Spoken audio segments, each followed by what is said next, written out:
절대 브로콜리 새싹 그냥 드시지 마세요. 먹는 법 딱 하나 잘못하면 항암 성분 99%가 그대로 사라집니다. 이건 제 말이 아닙니다. 미국 존스 홉킨스 대학교 의과대학이 25년간 연구한 결과입니다. 여러분, 혹시 브로콜리 새싹 드시고 계신가요? 건강에 좋다고 해서 마트에서 사다가 물에 씻어서 그냥 샐러드에 얹어 드시는 분들 많으시죠? 아니면 볶음밥에 넣거나 살짝 데쳐서 드시는 분도 계실 겁니다. 그런데 충격적인 사실을 하나 말씀드리겠습니다. 그렇게 드시면 브로콜리 새싹 안에 들어있는 가장 귀한 성분이 99% 파괴됩니다. 돈 주고 산 새싹을 그냥 풀 씹는 것과 다를 바가 없어지는 겁니다. 더 놀라운 건 따로 있습니다. 이 작은 새싹 안에는 다 자란 큰 브로콜리보다 무려 20배에서 100배나 강력한 항암 성분이 들어 있습니다. 한 줌이면 브로콜리 한 통을 먹는 것보다 더 큰 효과를 낼 수 있다는 뜻입니다. 그런데 대부분의 사람들이 먹는 방법을 몰라서 그 귀한 힘을 통째로 날려버리고 있습니다. 정말 안타까운 일이 아닐 수 없습니다. 그리고 오늘 이야기 마지막에 알려드릴 내용이 있습니다.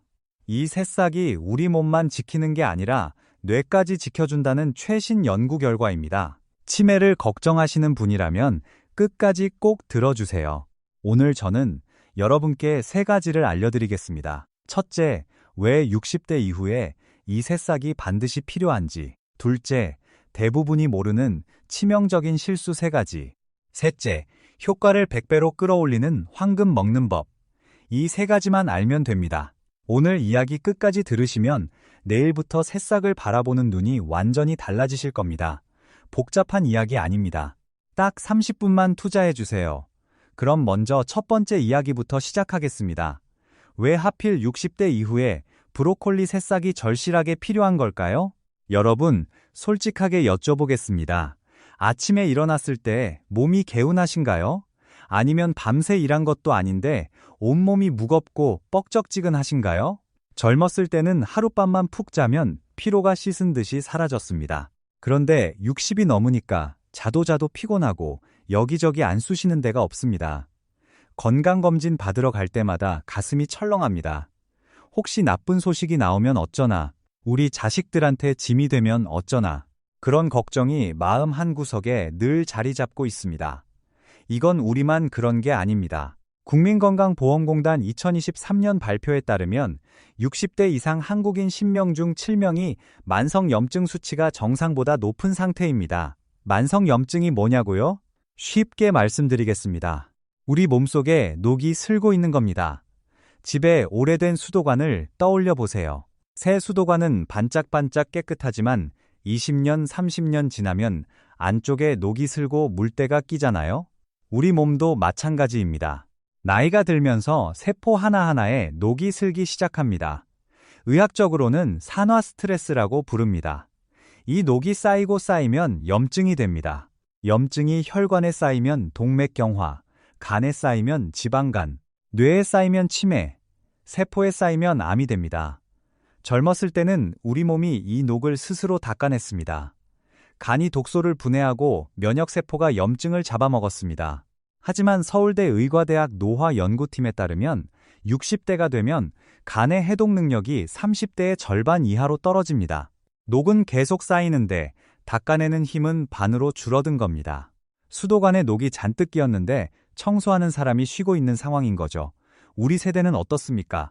젊었을 때 자식 키우느라 새벽부터 밤까지 일했습니다. 내 건강은 항상 뒷전이었습니다. 밥심으로 버텼습니다. 그렇게 30년, 40년을 살아왔는데 이제 와서 몸이 예전 같지 않다고 투정을 부릴 수도 없는 노릇입니다. 하지만 그렇다고 그냥 두고 볼 수만은 없습니다. 우리 손주들과 공원에서 뛰어놀려면, 자식들한테 짐이 안 되려면 지금부터라도 내 몸을 챙겨야 합니다. 여기서 한 가지 더 무서운 사실이 있습니다. 국립암센터 통계에 따르면 한국인의 암 발생률은 60대에서 가장 높습니다. 10명 중 3명이 60대의 암 진단을 받습니다. 왜 그럴까요? 바로 이 녹과 염증이 수십 년간 쌓여온 결과입니다. 그렇다면 어떻게 해야 할까요? 비싼 영양제를 잔뜩 사 먹어야 할까요? 병원에 매일 가야 할까요? 아닙니다. 다행히 방법이 있습니다. 바로 우리 몸 안에 이미 잠들어 있는 해독 시스템을 다시 깨워주면 됩니다. 여기서 브로콜리 새싹이 등장합니다. 이 작은 새싹 안에는 설포라판이라는 성분이 들어 있습니다. 이름이 좀 어렵죠? 쉽게 설명드리겠습니다. 보통 항산화제라고 하면 비타민 C, 비타민 E 같은 것들을 떠올리시죠? 이런 항산화제들은 우리 몸속에 들어가서 녹과 직접 싸웁니다. 문제는 한번 싸우면 자기도 사라져 버린다는 겁니다. 소모품입니다. 그래서 매일매일 먹어야 합니다. 그런데 설포라판은 완전히 다릅니다. 비유를 하나 들어보겠습니다. 비타민 C가 직접 총을 들고 싸우는 병사라면 설포라판은 사령관입니다. 직접 싸우는 게 아니라 우리 몸속에 잠들어 있는 200가지가 넘는 해독 효소들을 한꺼번에 깨워줍니다. 마치 잠자고 있던 군대를 일으켜 세우는 것과 같습니다. 존스 홉킨스 대학교 폴 탈라레이 교수팀이 이걸 발견했습니다. 25년간 브로콜리를 연구한 결과 설포라판이 우리 세포 안에 있는 스위치를 켜준다는 걸 밝혀냈습니다. 이 스위치의 이름은 NRFE입니다. 이 스위치가 켜지면 우리 몸이 스스로 녹을 닦아내고 독소를 분해하고 손상된 세포를 고치기 시작합니다. 이게 왜 중요하냐면 우리 몸의 공장에 비유할 수 있습니다. 간은 우리 몸의 해독 공장입니다. 이 공장 안에 수백 명의 직원이 있는데 나이가 들면서 하나둘 잠들어 버린 겁니다. 설포라판이 들어가면 기상 나팔을 불어서 잠든 직원들을 한꺼번에 깨웁니다. 깨어난 직원들이 녹도 닦고 독소도 처리하고 망가진 세포도 수리합니다. 비타민C는 직접 청소하는 청소부 한 명을 보내는 거고 설포라판은 청소회사 전체를 가동시키는 겁니다. 차원이 다릅니다. 더 놀라운 건 이겁니다. 설포라판이 한번 이 스위치를 켜면 그 효과가 72시간 이상 지속됩니다. 비타민C는 몇 시간이면 사라지는데 설포라판은 3일 넘게 우리 몸을 지켜줍니다. 그래서 매일 먹지 않아도 됩니다. 일주일에 3번이면 충분합니다. 그리고 가장 중요한 사실, 이 설포라판이 다 자란 브로콜리에도 들어있지만 새싹에는 20배에서 100배나 더 많이 들어있습니다. 존스 홉킨스 연구팀의 측정 결과입니다. 큰 브로콜리 한 통을 먹어야 얻을 수 있는 양을 새싹 한 줌으로 얻을 수 있다는 뜻입니다. 가격도 훨씬 저렴하고 양도 적으니까 부담이 없습니다. 자, 여기까지 정리하겠습니다. 60대가 넘으면 몸속 해독력이 절반으로 떨어집니다. 녹과 염증은 계속 쌓입니다. 브로콜리 새싹 속 설포라판은 잠든 해독 시스템을 깨워주는 사령관입니다. 다 자란 브로콜리보다 20배에서 100배 강력합니다. 기억하시죠? 그런데 문제가 있습니다. 이렇게 대단한 새싹을 사다가 잘못 먹으면 설포라판이 거의 만들어지지 않습니다.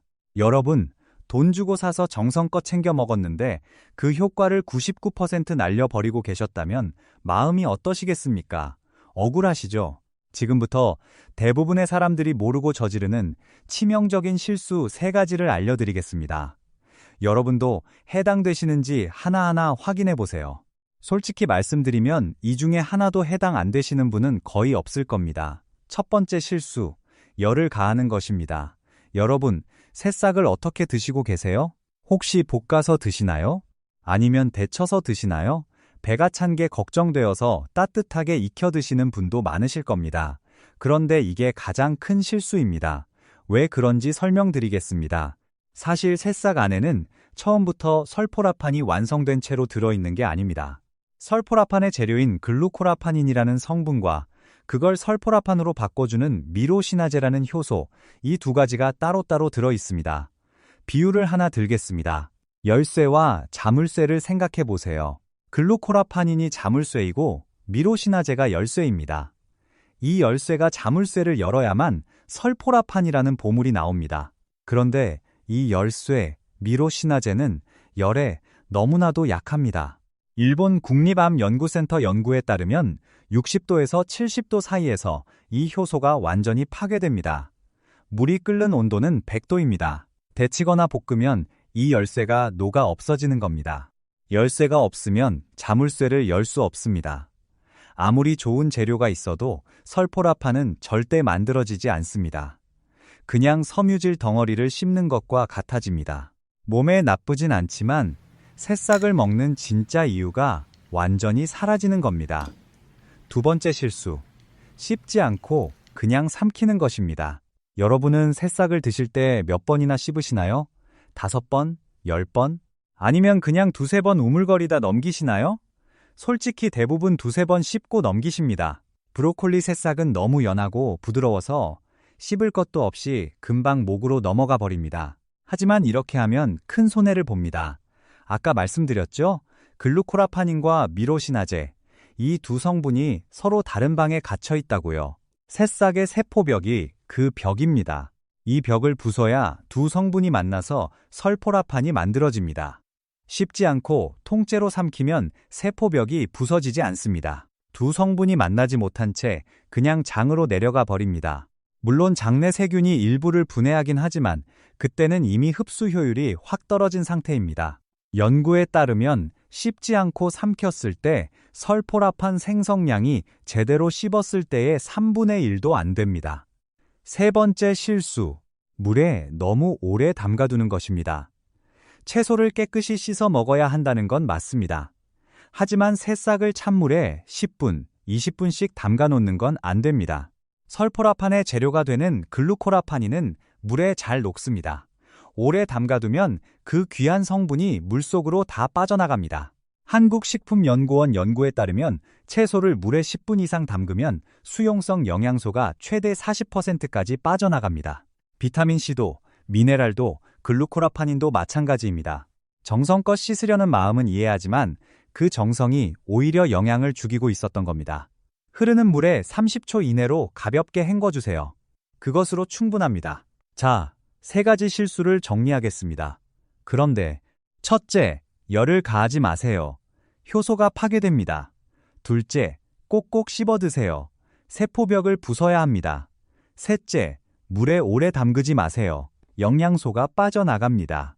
이 3가지만 피해도 여러분이 먹는 새싹의 가치가 완전히 달라집니다. 그런데 여기서 끝이 아닙니다. 사실 이 3가지 실수를 피하는 것만으로는 부족합니다. 설포라판을 최대한 많이 만들어내는 비법이 따로 있습니다. 이걸 아는 사람은 정말 적습니다. 지금부터 그 황금 비법을 알려드리겠습니다. 핵심은 딱 2가지입니다. 잘게 써는 것, 그리고 기다리는 것. 이 2가지만 기억하시면 됩니다. 첫째, 잘게 써세요. 아까 세포벽을 부숴야 한다고 했죠? 입으로 씹는 것도 좋지만 한계가 있습니다. 가장 확실한 방법은 도마 위에 올려놓고 칼로 잘게 다지는 겁니다. 칼날이 닿을 때마다 세포벽이 무너지고 글루코라파닌과 미로시나제가 한꺼번에 쏟아져 나옵니다. 둘째, 기다려주세요. 이게 핵심 중의 핵심입니다. 잘게 다진 후에 바로 입에 넣지 마세요. 상온에 10분에서 30분만 그냥 놔두세요. 왜냐고요? 효소가 일을 하려면 시간이 필요하기 때문입니다. 칼로 세포벽을 부수면 효소와 재료가 만나기는 하지만 설포라판으로 바뀌려면 화학 반응이 일어나야 합니다. 이 반응이 가장 활발하게 일어나는 시간이 바로 10분에서 30분입니다. 일리노이 대학교 연구팀의 실험 결과를 보면 브로콜리를 잘게 다진 후 40분 기다렸을 때 설포라판 생성량이 바로 먹었을 때보다 2.8배 높았습니다. 거의 3배입니다. 그냥 기다리기만 한 건데 효과가 3배 가까이 올라간 겁니다.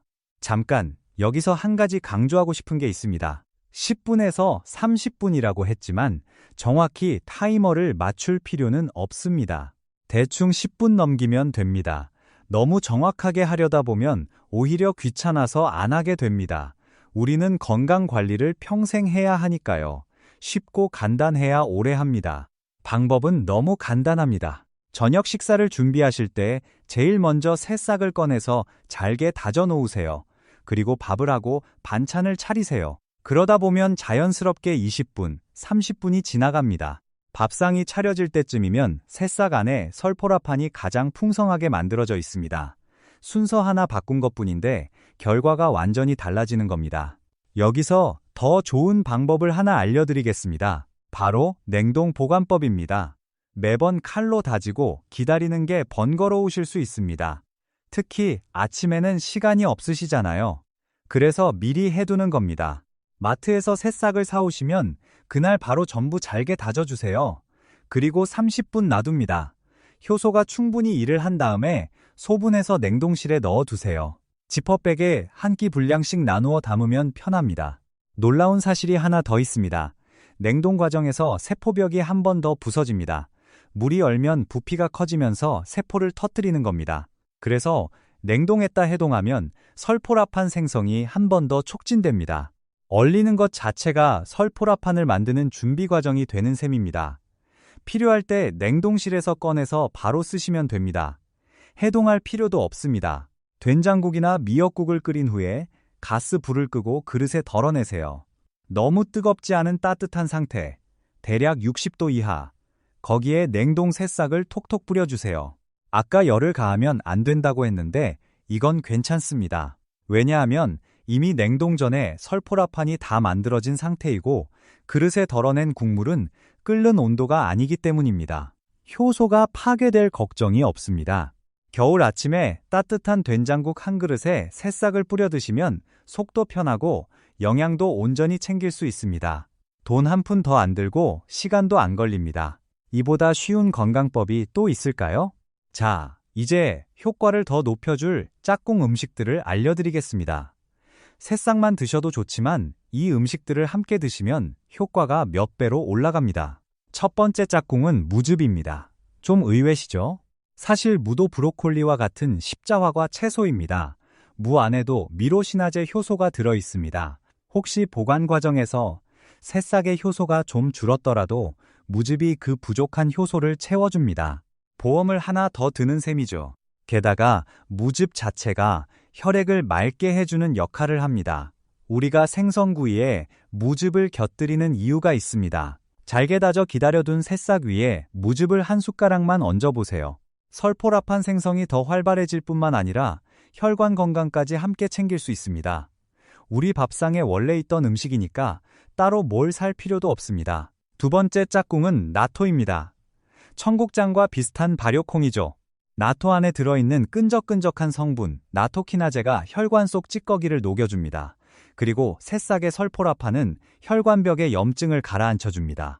나토가 막힌 길을 뚫어주면 설포라판이 그 길을 깨끗하게 닦아주는 겁니다. 둘이 만나면 혈관 건강에 최고의 조합이 됩니다. 방법도 간단합니다. 평소 드시던 나토에 다져둔 새싹과 무즙을 넣고 쓱쓱 비벼주세요. 여기에 식초를 몇 방울 떨어뜨리면 맛도 산뜻해지고 내장 지방을 태워주는 효과까지 더해집니다. 아침 식사로 이것 하나면 혈관 관리, 해독, 항염증을 한꺼번에 해결할 수 있습니다. 실제로 이 방법을 실천하시는 분들이 계십니다. 65세 은숙 씨는 한 줌씩 삼키던 영양제를 과감히 줄이고 매일 아침 새싹에 무즙을 곁들여 드셨습니다. 2주 만에 아침에 일어나는 몸이 가벼워지고 거울 속 안색이 밝아졌다고 하셨습니다. 72세 성민 씨는 새싹을 냉동해 두고 된장국에 넣어 드시는데 너무 쉬워서 하루도 안 빠지고 계속하고 계십니다. 일주일에 단 한 번도 안 빠뜨렸다고 하셨어요. 비결이 뭐냐고 물었더니 웃으시면서 냉동실에서 꺼내기만 하면 되니까 아무것도 아니라고 하시더군요. 자, 여기까지 정리하겠습니다. 잘게 다지고 10분에서 30분 기다린다. 냉동해 두면 더 편하고 효과도 좋다. 무즙과 나토를 짝꿍으로 함께 먹으면 효과가 배가 된다. 이 세 가지 기억하시죠? 이제 마지막으로 가장 중요한 이야기를 드리겠습니다. 사실 제가 오늘 이 이야기를 꼭 하고 싶었던 진짜 이유가 여기에 있습니다. 여러분, 나이가 들면서 가장 두려운 게 뭡니까? 주름이 느는 것? 허리가 아픈 것? 아닙니다. 가장 무서운 건 내 기억이 사라지는 겁니다. 어느 날 갑자기 내 딸의 이름이 생각나지 않고 내 손주의 얼굴이 낯설어지는 것, 내가 누구인지조차 모르게 되는 것. 치매라는 이름의 그 두려움은 우리 모두의 마음속에 자리 잡고 있습니다. 우리 주변을 한번 돌아보세요. 같이 등산 다니던 친구가 어느 날부터 같은 말을 반복합니다. 이웃집 어르신이 집을 찾지 못해 헤맵니다. 남의 일이 아닙니다. 질병관리청 통계에 따르면 65세 이상 한국인 10명 중 1명이 치매를 앓고 있습니다. 80세가 넘으면 4명 중 1명입니다. 그리고 치매의 가장 큰 원인이 바로 뇌의 만성 염증과 아밀로이드 베타라는 독성 단백질이 쌓이는 것입니다. 여기서 다시 설포라판 이야기가 나옵니다. 하버드 의과대학과 존스홉킨스 대학교 공동 연구에 따르면 설포라판이 뇌 속 염증을 가라앉히는데 강력한 효과가 있는 것으로 나타났습니다. 뇌세포에 쌓이는 녹을 닦아주고 아밀로이드 베타가 뇌에 축적되는 것을 막아주는 역할을 한다는 겁니다. 쉽게 말씀드리면 설포라판은 뇌 속의 소방관입니다. 뇌 여기저기서 작은 불이 나고 있는데 이 소방관이 돌아다니면서 불을 꺼주는 겁니다. 불이 꺼지면 뇌세포가 죽지 않습니다. 기억이 지켜집니다. 여러분, 생각해 보세요. 치매에 걸리면 누가 가장 힘들까요? 본인도 힘들지만 사실 가장 고생하는 건 가족입니다. 우리 자식들이 일하면서 부모를 돌봐야 합니다. 손주들이 할머니, 할아버지를 무서워하게 될 수도 있습니다. 우리가 평생 짐이 안 되려고 그렇게 노력했는데 결국 가장 큰 짐이 되어 버리는 겁니다. 그런 일이 일어나지 않도록 지금부터 준비해야 합니다. 이건 단순히 몸이 건강해지는 차원을 넘어서는 이야기입니다. 내가 사랑하는 사람의 이름을 기억하는 것, 내 손주가 학교에서 무슨 일이 있었는지 들어주는 것, 오랜 친구와 옛날 이야기를 나누며 웃는 것, 이 평범한 일상을 지키는 힘이 이 작은 새싹 안에 들어있다는 뜻입니다. 73세 영미 씨는 새싹과 나토를 일주일에 서너 번 꾸준히 드신 뒤로 깜빡깜빡 하던 것이 줄었다고 하셨습니다. 물론 사람마다 차이는 있습니다. 하지만 중요한 건 이겁니다. 아무것도 하지 않고 두려움에 떠는 것보다 나를 위해 작은 습관 하나를 시작하는 것이 내 남은 인생에 대한 가장 책임감 있는 태도라는 사실입니다. 수십만 원짜리 영양제에 내 건강을 맡기기 전에 동네 마트에서 2,000원이면 살 수 있는 새싹 한 팩으로 시작해보세요. 비싼 돈 안 듭니다. 복잡한 도구도 필요 없습니다. 칼 하나와 10분의 기다림이면 충분합니다. 자, 이제 오늘 이야기를 마무리하겠습니다. 기억하셔야 할 것을 정리해드리겠습니다. 첫째, 브로콜리 새싹에는 다 자란 브로콜리보다 20배에서 100배 강력한 설포라판이 들어있습니다. 이 성분은 우리 몸속 해독 시스템을 깨워주는 사령관입니다. 둘째, 열을 가하지 마세요. 볶거나 데치면 효소가 파괴되어 설포라판이 만들어지지 않습니다. 셋째, 칼로 잘게 다진 후 10분에서 30분 기다려주세요. 이 기다림이 설포라판을 폭발적으로 만들어냅니다. 넷째, 미리 다져서 냉동해 두세요. 필요할 때 꺼내서 된장국이나 미역국에 뿌려 드시면 됩니다. 간편하고 효과도 좋습니다. 다섯째, 무즙과 나토를 함께 드시면 혈관 건강까지 한꺼번에 챙길 수 있습니다. 식초 몇 방울을 더하면 내장 지방까지 관리됩니다. 여섯째, 이 작은 습관은 몸뿐만 아니라 뇌를 지켜줍니다. 치매를 일으키는 염증과 독성 물질로부터 기억을 보호해줍니다. 여러분, 눈을 감고 한번 상상해보세요. 몇 년 뒤 어느 맑은 아침, 여러분은 식탁에 앉아 새싹을 넣은 된장국을 한 입 드십니다. 마주 앉은 가족이 묻습니다. 요즘 안색이 좋아지셨네요. 비결이 뭐예요? 여러분은 조용히 미소 지으시겠죠. 그 따뜻한 미래는 멀리 있지 않습니다. 바로 오늘 냉장고 문을 여는 그 작은 선택에서 시작됩니다. 우리 세대는 자식 키우느라 내 건강은 뒤로 했습니다. 이제 우리 차례입니다. 손주들과 공원에서 뛰어놀고 오랜 친구와 여행도 다니고 사랑하는 가족들 앞에서 당당하게 건강한 모습을 보여주려면 지금부터 시작하면 됩니다. 어렵지 않습니다. 새싹 한 팩, 칼 하나, 10분의 기다림, 그것으로 충분합니다. 오늘 이야기가 도움이 되셨다면 좋아요와 구독 부탁드립니다. 주변에 건강 걱정하시는 분이 계시면 이 이야기를 꼭 전해주세요. 나도 이거 몰랐는데 하시는 분이 분명 계실 겁니다. 그리고 댓글로 여러분의 이야기도 들려주세요. 나는 이렇게 먹고 있어요. 이런 변화가 있었어요. 그 작은 한마디가 누군가에게는 시작할 용기가 됩니다. 우리 모두 건강하게 오래오래 함께 합시다. 오늘 긴 이야기 끝까지 들어주셔서 진심으로 감사합니다. 건강한 하루 되시길 바랍니다.